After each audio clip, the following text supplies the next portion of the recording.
এরই মধ্যে যে খবরের দিকে আমরা নজর রাখছিলাম, সন্দীপ ঘোষের বেলেঘাটার বাড়িতে পৌঁছে গিয়েছেন এবার ইডি আধিকারিকরা।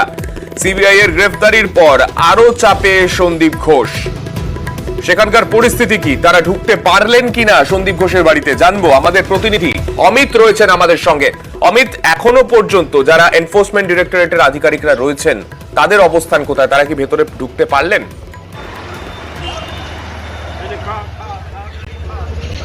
দেখো, 6:25 বেলেঘাটা সন্দীপ ঘোষের যে বাড়ি, এই বাড়িটি এখনো পর্যন্ত বাইরে থেকে তালাবন্ধ অবস্থায় রয়েছে।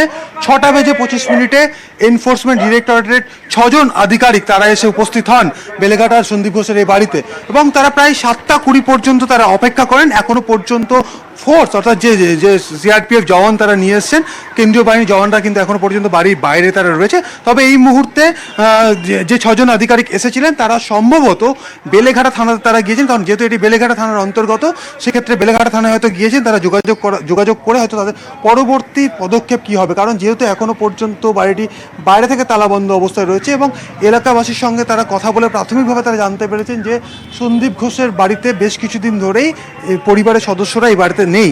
স্বাভাবিকভাবেই তাদের সঙ্গে যোগাযোগ করার একটা মাধ্যম হয়ে থাকতে পারে হয়তো পুলিশ, কারণ আমরা দেখেছিলাম যে সিবিআই সপ্তাহ দুয়েক আগে যখন এই বাড়িতেই তল্লাশি অভিযান চালিয়েছিলেন আরজি করের আর্থিক দুর্নীতি মামলাতে, সেদিনও প্রায় 1 ঘন্টা 10 মিনিট পর সন্দীপ ঘোষ তিনি দরজা খুলেছিলেন, এবং সেক্ষেত্রে ওই দিন কিন্তু তালা ভেতর থেকে বন্ধ অবস্থায় ছিল।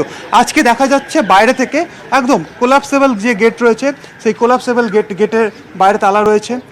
বাইরের আরও একটি গেট, সেই গেটেও বাইরে তালাবন্ধ অবস্থায় রয়েছে, এবং এখানে আরও একটি গেট রয়েছে এপাশে, সেই গেটটিও তালাবন্ধ অবস্থায় রয়েছে। স্বাভাবিকভাবেই 6:25 ইডি আধিকারিকরা কেন্দ্রীয় বাহিনী জওয়ান নিয়ে এখানে পৌঁছে গেলেও তারা কিন্তু 7:20 পর্যন্ত এখানে অপেক্ষা করেন, এবং যখন যোগাযোগ করা যা সম্ভব হচ্ছে না, সেই মুহূর্তে তারা সম্ভবত বেলেঘাটা থানাতে গেছেন, এবং বেলেঘাটা থানায় তারা পুলিশের সঙ্গে তারা কথা বলবেন, কারণ যেহেতু এই বাড়িটি এই এলাকাটি বেলেঘাটা থানার অন্তর্গত, সেক্ষেত্রে বেলেঘাটা থানার সঙ্গে হয়তো কথা বলে তার পরিবারের সদস্যদের সঙ্গে যোগাযোগ করার একটা চেষ্টা করা হবে, এমনটা প্রাথমিকভাবে মনে করা হচ্ছে।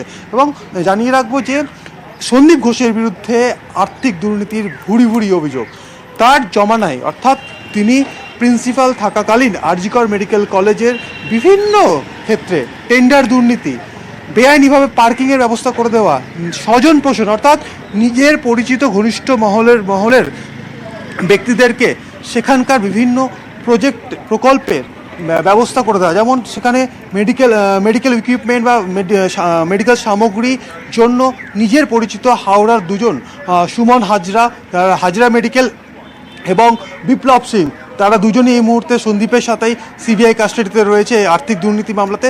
তাদেরকে বরাত পাইয়ে দিয়েছিল, এবং সেখান থেকে মেডিকেল সামগ্রী সেখান থেকে কেনা হতো, তার বিনিময়ে একটা মোটা অঙ্কের আর্থিক লেনদেন হয়েছে।